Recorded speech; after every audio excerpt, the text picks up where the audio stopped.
healthy platter. There were 2 pieces of white Wonder Bread and a thick slab of cheese and a little label that said heart healthy meal. And I kind of knew that that really wasn't heart healthy. And it was, the heart attack was a wake-up call, but there was something that happened inside that I turned that food down, even though I was really hungry, and my wife was there, and she went and looked for something, and the juice that came back, the first ingredient on it was water, and the second ingredient was sugar. And again, I knew that this wasn't heart healthy. And many of the things that were heart healthy or not heart healthy, I kind of knew before, but I took it so much more seriously having the heart attack. And I turned that food down, and she eventually found some orange juice that was 100% orange juice. And I think that became a critical step for me in taking more seriously how severely my heart disease was, and how and began to look at the numerous things that were involved in heart disease. Some of the stuff I didn't even know, like knowing that 30% of people in North America are going to die from heart disease. If you're from Southeast Asia and you're living in North America, 50% of your family and friends that are from Southeast Asia are going to die of heart disease. And that heart disease is extraordinarily pervasive, to the degree that for 30% of those who die, the first diagnosis of having heart disease is their death. A century ago, heart disease was unknown in society, and now it's an epidemic. Had you had any clue prior to your first incident? I had friends and family members that had told me that I was overweight and I should be, I should do something about it. 36 hours before my heart attack, in my dream, while I was asleep, there was this presence in the room, and I sat up to look at who was there, and I couldn't see anyone, and I reached my arm out, and a voice says, "You're going to have a heart attack or diabetes." And I look around the room for a ghost or a spirit or something, and I don't know how much of it was inside of my mind and how much outside, but 36 hours later, that sense that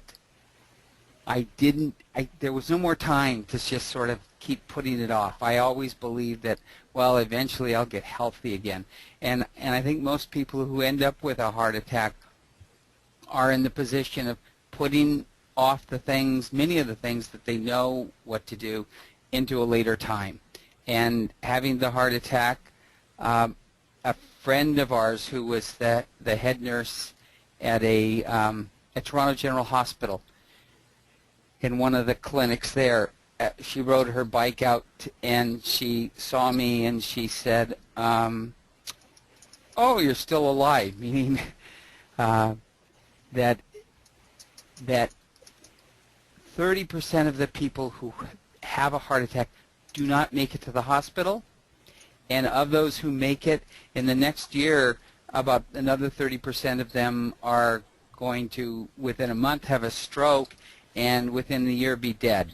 So heart attack is a very serious epidemic in North America. More than 500,000 Americans and Canadians die a year from a heart disease. And yet it is probably one of the most preventable diseases, and has a lot to do with issues about living from the heart, I think, which we'll get to as we move along. Mm-hmm. How did you overcome I'd imagine, you said you were gray as the concrete floor. How did you get over sort of the feeling bad, maybe the guilt a little bit, the shame? That's it. How did you get over the shame of having a heart attack? Because you had a pretty vibrant life. You're a doctor, you're an artist, you're pretty out there. And then 9-10 years ago, this happened, right? So. Yeah, as I said before, those of us who have heart attacks, in some ways, we know what we should be doing, but it's getting the motivation to doing it. And the heart attack really gave me the motivation, and it pressed me into doing some of the things that I already knew I should be doing. It also, I went to a cardiac, the week that I was in the hospital with the heart disease, I left when I got that tray of food that had primarily cheese and very unheart healthy food, even though the tray had a label on it that said heart healthy food. When I got that tray and I looked at the food, the drinks had sugar in them, and the breads and cheeses were just high glycemic and high fat, and it was as bad as it was to deliver to me as a person who just came out of cardiac surgery. It really pushed me into feeling like I had to take charge of this. It was almost the best thing they could do. You know, if they'd given me something that was sort of quasi-good, I might have gone along just sort of doing quasi-good. But it was so blatant a wrong that it made me aware that I'm in a hospital. I'm the one who's going to have to take charge. And I had friends that showed up with books on heart health. I had friends that I called them on the phone and I said, I can't eat this hospital food. Bring me something. And what I did is I started looking at what were the choices that I was making, what the new choices that I needed to make. And when I joined that week a cardiac rehab program, Toronto Rehab, which is one of the top cardiac programs in North America. Are we still online here? Yeah. Okay. And I got some initial tests, and it said I was 56 years old, and my test said that I had the cardiac health of I was 56 at the time, and my comprehensive test said I had the cardiac health of a 65-year-old. And I just started plunging into what seemed to be the things to reverse the heart disease. All right, and what was your regimen? And my regimen was exercising 5 times a week for a half an hour. Eventually it got up to 40 minutes and 50 minutes. I started walking. I always wore a heart monitor every time I exercised, and I had a heart rate zone that I had to work in. I would walk, to begin with, I'd walk 100 feet and I'd run 20 feet, and then I'd walk 100 feet and I'd run 30 feet. And then I slowly, what happened is whenever my heart rate monitor would go up to 80% of what's heart rate max for my age, then I would walk until it would drop down to 70. So I started getting some physical effort and energy, and then I completely took fats out of my diet. I dropped down to a fat diet of 15%, which is really quite low, and that's a percentage that is probably needed to reverse heart disease by Dean Ornish's model. To probably prevent heart disease, we probably need to be eating 20 or 25% fat. The average American is eating, North American is eating between 30 and 40%. Even the heart associations are recommending 30%, but according to Dean Ornish, that's too high. So I started having low fat and a lot of exercise, and dealing with some supplements, and about a year and a half, I lost an average of a pound a week, pound in every other week, so that I dropped off about 80 pounds over the next 9 months. Wow. How heavy were you at the time of your heart attack? At my heart attack, I was 250. Okay. And so I dropped that down significantly.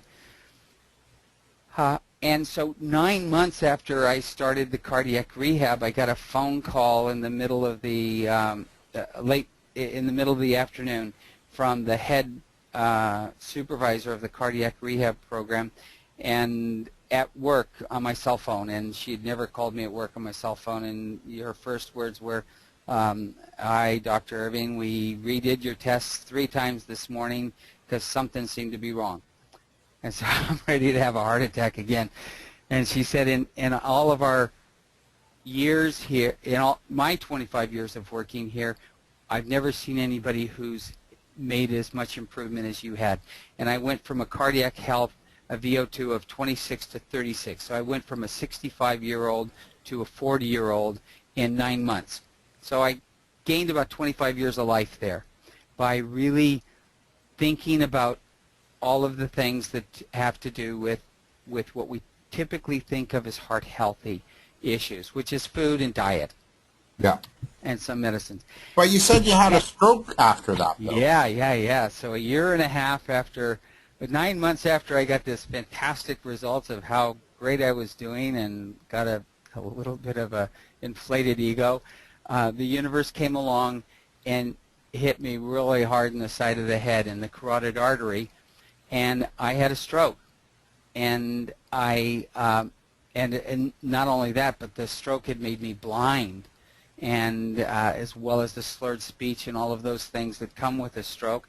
And I called my wife on the phone, and she figured out real quick what was going on, and that I had a clot in my brain, and she had me bend down and sit up, and bend down and sit up. I actually was standing up and sitting, squatting down and bending over and up, and that change of pressure knocked the clot loose. Oh, thank God. And thank God. And it's a very interesting thing because there's 2 kinds of strokes. One's a hemorrhagic stroke where the brain is bleeding, and the other is where there was a clot.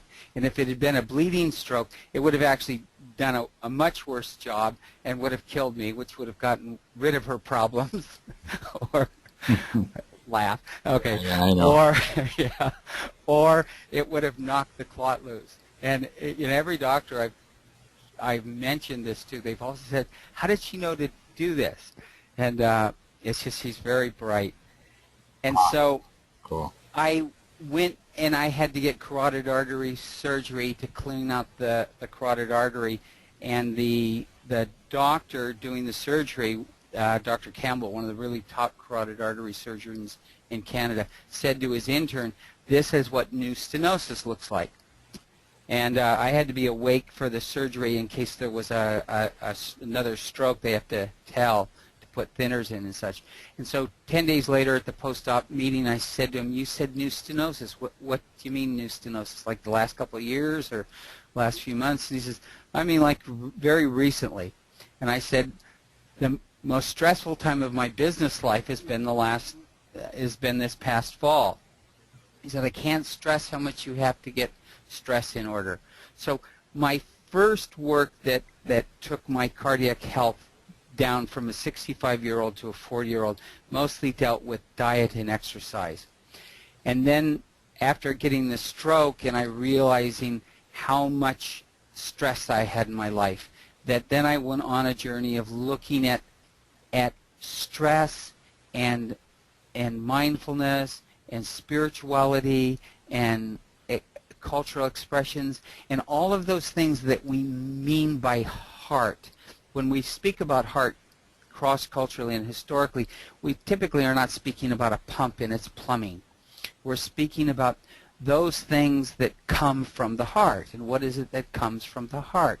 And that is, in fact, became my belief of some of what heart disease is about. That when you're not living from the heart, you're eating poorly. When you're not living from the heart, you're not exercising poorly. You're also not listening to people and not connecting on all of those other ways that we mean by heart. So I view heart disease as a much larger issue than a pump and its plumbing, but a loss of heart and a loss of our connection to heart.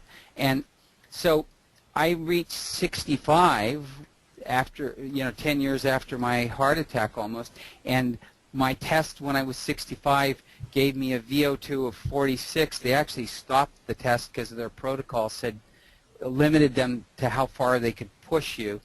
And so that gave me the cardiac health of a 30-year-old, even though I was 65. So I went from 65 down to 35 in a decade. It's pretty incredible. I want to just ask you before we open the lines. Yeah. Keep your background noise down, everybody, and I'm going to ask you to contribute and ask questions. You know, here you are. You had, you know, the heart issue, and you overcame that, and you did amazing things to get your health back in order, and then the carotid artery was blocked with stenosis, and you had the stroke. You know, I think a lot of people in that case probably would have just given up. You talk a lot about resiliency. Where did your resiliency come from?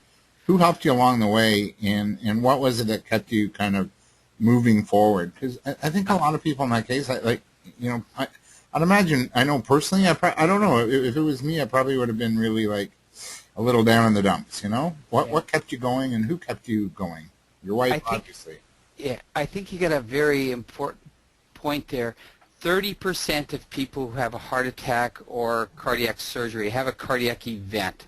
30% of them develop clinical depression, and between 15 and 20%, depending on the study, some studies put it up to 25%, get post-traumatic stress disorder. So as though they've been in a war. A heart attack is quite frightening, and the life changes. It can be quite depressing. For me, the heart attack was a wake-up call. I had a fabulous support system in terms of my wife, my kids, close friends who looked after me, and in some ways gave me an inspiration to move on and to take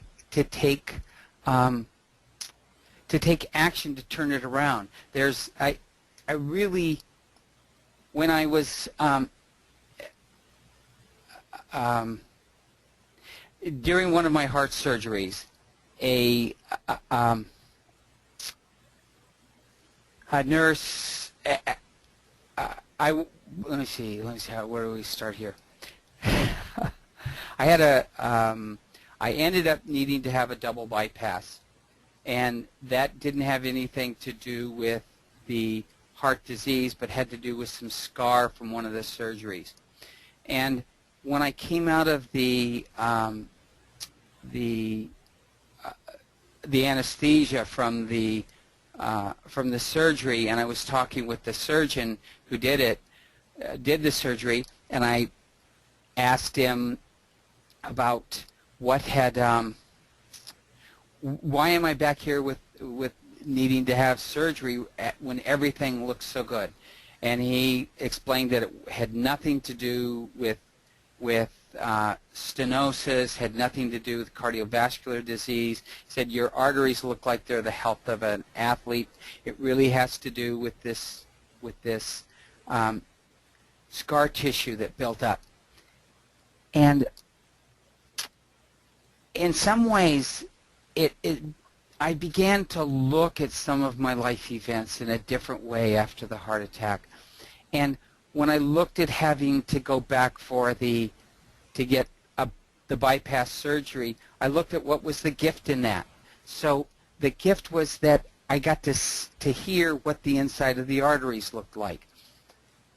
An event that happened a couple hours later after I talked to him was I went out after he said my inside of my arteries looked like an athlete's, and I was quite fit at that point in terms of my activities.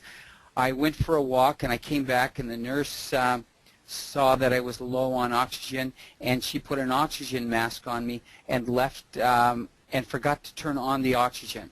So not only was I low on oxygen from the walking around and the surgery and all of that, but I was just rebreathing carbon dioxide, and I went into a white light.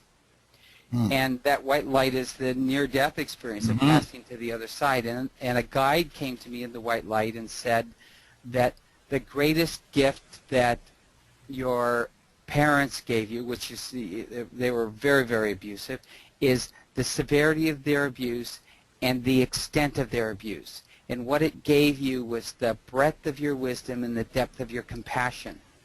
So that experience really challenged me to look at my life and my life events, and to look at difficult things that happened, that I walked away from that event with looking back at the way in which I'm thoughtful and considerate, and the way in which I'm knowledgeable, as having been influenced by some of the difficult things that happened to me that in fact gave me a broken heart, and were partly, the stress of them was partly a contributory to the heart disease. So it was re-looking at life events from what I began to understand as a resiliency model. And a resiliency model basically means that some people who go through an adversity are traumatized by it, and a smaller percentage of people are not traumatized. And the difference is that those who are not traumatized look at the adversity as something that they will get through and they will get over it.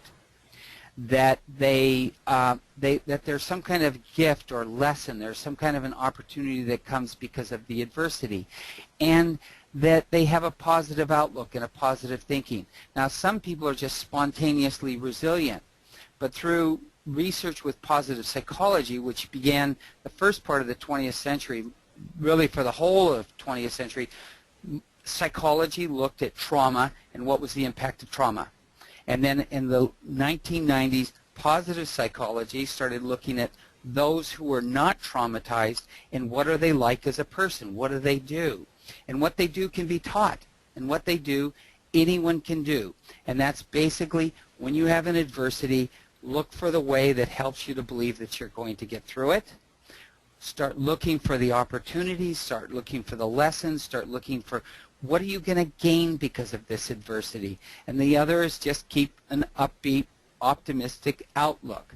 And fortunately, I have surrounding me in my life a lot of people that are close to me. My wife and my kids really have an innate natural resiliency model. It's part of why I was attracted to my wife. It's part of what my kids gained from having her as a mom. It's just that this positive outlook about the world. This, whatever challenge comes to you, you're going to get through it. And not only are you going to get through it, but you're going to learn something from it.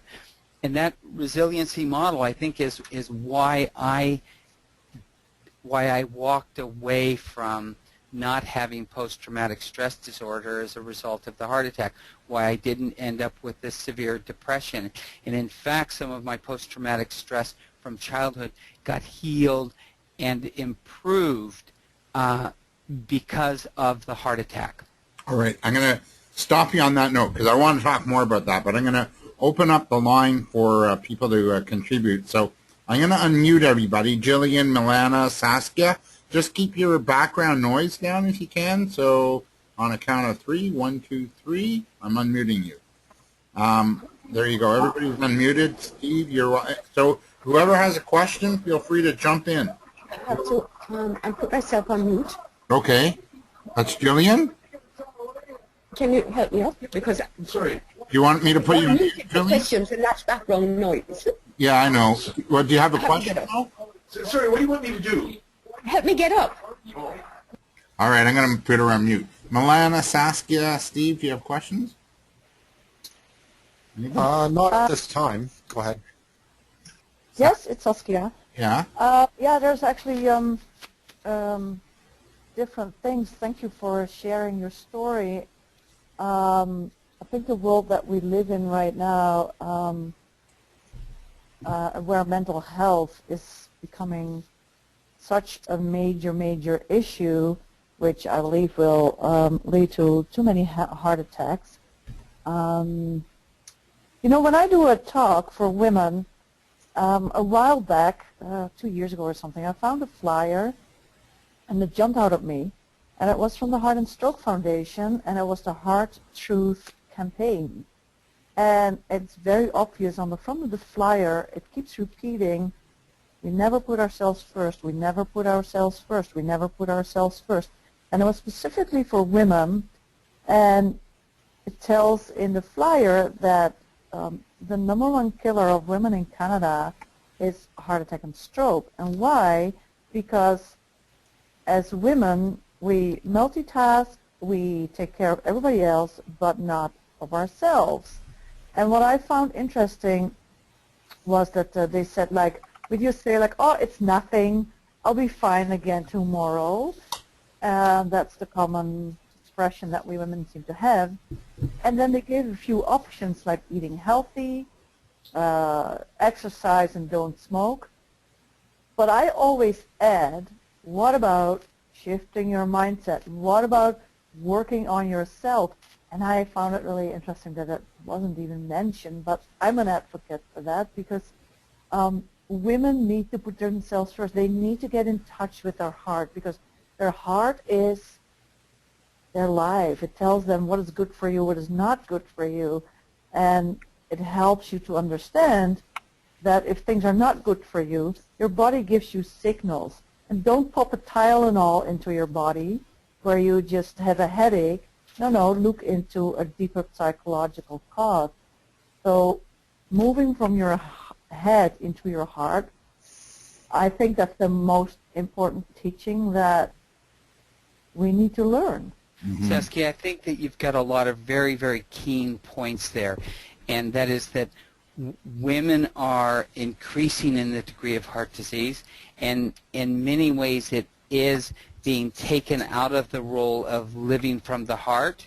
Living from the heart is looking after children, having time to take in life, and there's just so many greater responsibilities that women have, and in cardiac rehab, it's very hard for women to even change the foods that they eat or take time for exercises. They have so many demands in having a job and in taking care of a family, and that it takes time to meditate, and it takes time to have a spiritual connection. It takes time to deal with stress. It takes time to do all of the things that are heart healthy, and women are pulled to being responsible and to take care of others and to putting themselves last. And when it comes to having heart attacks, men and women have heart attacks about the same degree. That's what I was going to ask you, actually. You know, like, when it is comes there a to distinction? When it comes to rehabilitation, it's harder for women to attend rehabilitation and to stay in rehabilitation and to do the things to do cardiac rehab because they're so pulled into looking after everyone else, both from the family and the social point of view and also from their inside point of view. So women have gained in terms of the percentage of women in the cardiac group in recent years, and also in a greater difficulty for rehabilitation. So I think that all of your points are very well taken and are backed up by research and experience. Thank you for that comment. You know, Dr. Irving, I was a few years ago, before Robin Williams took his life, I was listening on the way home from Ottawa on a trip to an interview, a radio interview he was doing with Alec Baldwin on this syndicated show. And he talked about men, you know, like that men, we're not listening, we're not connected to our hearts. And what happens then is, you know, we have the heart attack in our 50s or 60s and we're not connected. You know, do you see, two questions here.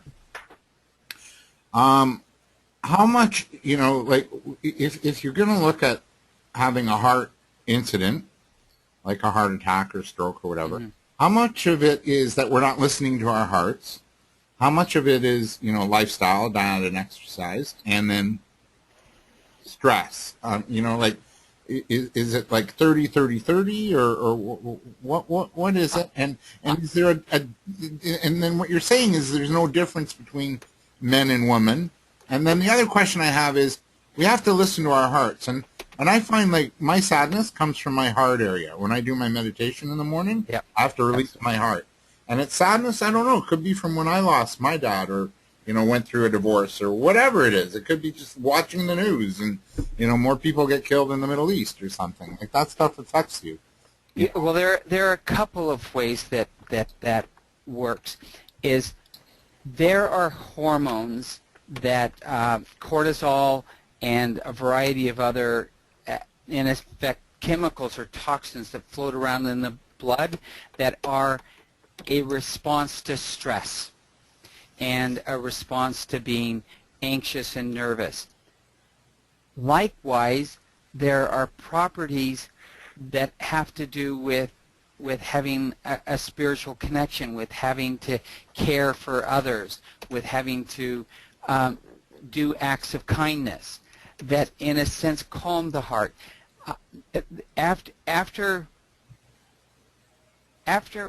Between my heart attack and my stroke, my focus was on the physical properties of cardiac rehabilitation.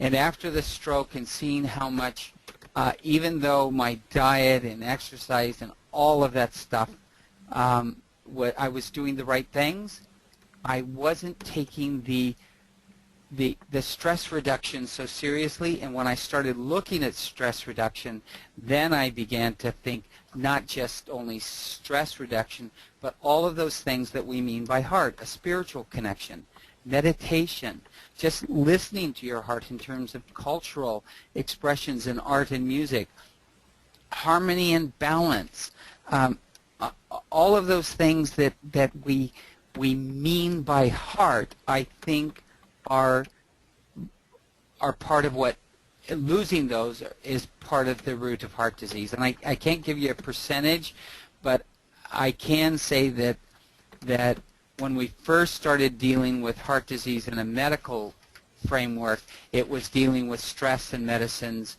and exercise, and then a little bit issues dealing with stress, smoking and those kinds of things, but not so much about looking at what is meant by heart. It's ridiculous how simple it is. What do we mean by heart? Yeah. So what do you mean, and what's your lifestyle like now compared to when you were 56 and in surgery? I use more meditation. Okay. Particularly after my stroke, when I started getting stressed, I started thinking about that. When I was getting into an emotional conflict, I started thinking about that. This is causing me heart disease. And so I just in some ways calmed down quite a bit and started taking, so that in one way or another I do meditation or just listening in a mindful way on a daily basis. Wow. There are some things that I don't do as much as I would like to be doing. I think we're in the modern age. We're all stuck with it being drawn in so many different ways. But it's really about listening to the heart. So we're still early into 2015, Dr. Irving. What would a good, nice, balanced lifestyle look like when we start to really live, begin to really truly live from the heart and living for the heart? What does that look like? What do we need to put in? I think for each person it's something different. You have to ask, what is it that comes from, where is your heart lie? What kinds of things? For some people, exercise from your heart. For some people, for myself, my heart says run. I love to run. For other people, it might be walking or walking in nature. It might be swimming. But in some ways, 5 days a week, you need to be exercising 30 to 40 minutes, 5 days a week. for a heart healthy. And that exercise should be something that's pleasurable and enjoyable for you. If it's not pleasurable or enjoyable, the stress of it just adds to the heart disease. Listening to music and having cultural expression in your life, having some kind of meditation that makes you aware of what you're feeling inside.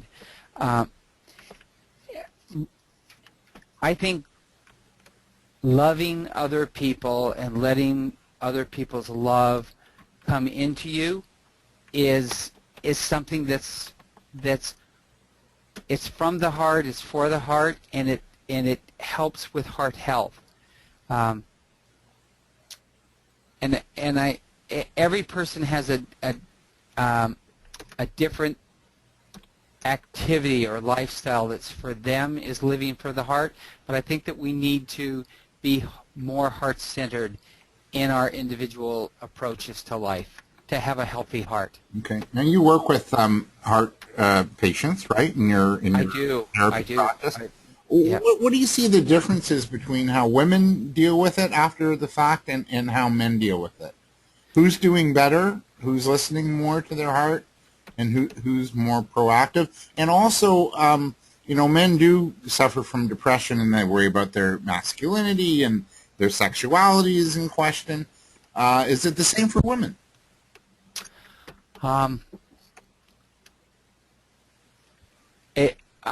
It's hard to kind of generalize there. As we spoke earlier, getting into rehab and looking after yourself is sometimes harder for women. For men, sometimes it's tougher to look at the emotional issues. What is it that, in what way is your heart broken that you need to heal from? It's odd, but almost any way in which we refer to heart is a way in which can contribute to heart disease. I just said a broken heart. A broken heart is a metaphor, but it's also having a broken heart contributes to heart disease. In the cardiac rehab program that I was in, the peer group I was in, there was 13 of us in the peer group, and there were 11 people of the 13 that I could clearly identify had had a major loss in the 2 years before their heart attack. I mean, had a broken heart. Well, yeah, and you'll see like older couples, like in their 70s and 80s, that if the spouse passes away, it's usually not soon after that the other spouse passes away. And frequently from a heart attack. Yeah, and the broken heart, it's like... Yeah, and a broken heart. Yeah. Some women, I think that so much of the heart is about love, it's about loving kindness, it's about feeling, and in some ways women are more knowledgeable innately, I believe, in those realms, in those areas, and yet the modern demands are so much that they don't have time for what they innately know what to do. In the end, I think all of us have some level of intuitive knowing of what our heart needs, and it's listening to your heart that will share that with you. And women can listen to their heart, but they're often drawn pulled away by other demands. How did you find your own peace and mend your broken heart from your abusive childhood? I spend more money on therapy than I did on a gym membership. Buying than on a gym membership. Than it cost me to buy my. I had very, very, very traumatic childhood, and as the guide said, I learned a lot from it, but I had to do a lot of therapy to learn that, and my wounds led me into, in some ways, being a healer and had some influence on the way that I was a healer. And I may have been a healer and an artist in spite of having been harmed when I was little, but it certainly gave me a different degree of wisdom. And I think the greatest thing that helped me to heal was a connection to other people who were good and who reached inside and tried to make me understand the ways in which I was behaving badly towards others or towards myself, and helped me with guidance on how to live right. And my wife is the most critical person, and my kids, you know, I think we have kids to be blunt with My sister, what they think about us. my sister used to say, teenagers are God's punishment for adults having sex. Yeah, right. Yeah. Oh, man. They demand kids demand that we be decent human beings. Mm-hmm. And that's they're demanding that we live from the heart. Right. You know, what I'm getting to is that we've got to be loving to ourselves, and almost be loving to ourselves first and foremost. It sounds a little. People think it's selfish, but it's like, if you're not, who's going to be? And if you're not for you, who's going to be? And you have to be for you first, so you can then take care of others. There's a metta meditation. Metta meditation is a loving kindness meditation, and I find that when I do a metta meditation, a loving kindness meditation, it lasts for a couple of days. And in a loving kindness meditation, you first meditate on kindness to yourself, and then you meditate on kindness towards others in a certain stage, even kindness towards those who present you with difficult times. Yeah. And that loving kindness meditation is loving others, I believe, helps us have a healthy heart. Mm-hmm. And as you say, you have to first love yourself, but it's also important to love others. Anybody who I've got a great loving kindness meditation in a PDF file. If anybody sends an email to Dr. Michael Irving at irvingstudios.com. So that's Dr. Michael Irving, IRVING, at Irving Studios, IRVINGSTU. Yes, D-I-O-S. There's an S on the end. Yeah. .com. I will send you a PDF file with the loving kindness meditation. Oh, beautiful. I find that touches my heart, and it's about looking after yourself and then looking after others. Yeah. Well, you know, and that in my teachings, they say in the Torah that all it's about is love yourself as you would thy neighbor. All the rest is commentary. And that's really what it's all about, right? Yeah. And you know, that's pretty, it might be putting it simply, but you know what? Maybe it is simple. Any other questions for Dr. Irving before we wrap? And I just want to do shameless self-promotion on Dr. Irving. So, can I ask another question? yes. Actually, I wanted to say a couple of things, but I'll stick to the one question because of the time. Yeah. Dr. Irving, have you ever experienced sound healing? I would answer that in a wide variety of ways. Let's see. I've done a lot of kinds of healing, including the Tomatis method of listening therapy, and Gregorian chants and Baroque music, and healing bowls, crystal bowls, a wide variety of things. Yeah. Yes, sound bowls, a variety of things over the years. Yeah. Great. I see your website. I would love to have your your meditation. So thank you for your answer and what you all shared today. Okay. Last year our house was in renovation, and it was a complete upheaval through the fall, and it took a while to be finished. Right now my website is in the same renovation mode. In the fall I apologized when people came to the house and said, please excuse the mess. And right now my website, which is for Heart, just went up in this past week, and unfortunately I'm building it as it's up. So it's hearthealth.irvingstudios.com.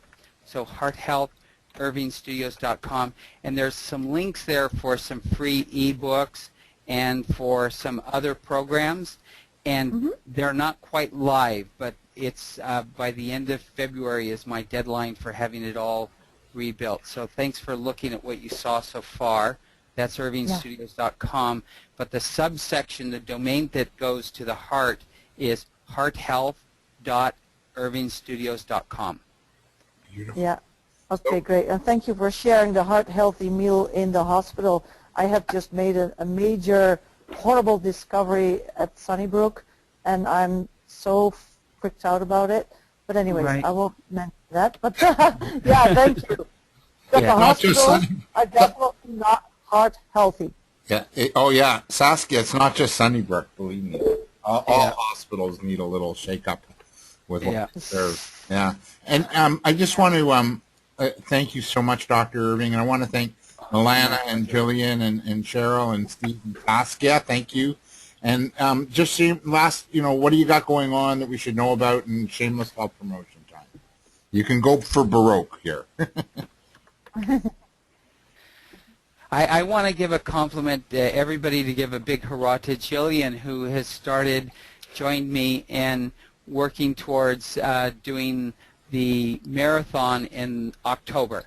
And she hasn't decided whether she's doing the 5K or the half marathon yet, but she's going to participate in that marathon as a senior citizen. So, Oh, beautiful. And did you meet her at the as a Alpha master's weekend? runner.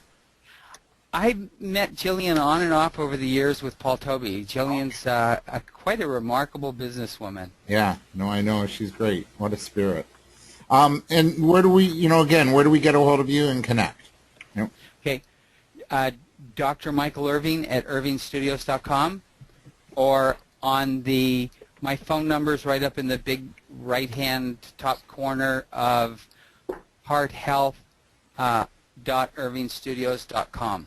Okay, beautiful. And do you have anything upcoming we should know about other than accessing the books and meditation? This next year I have a marathon training that I'm doing with business leaders that people can join.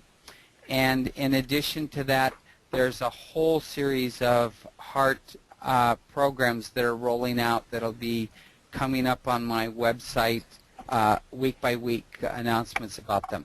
Oh, beautiful. Okay.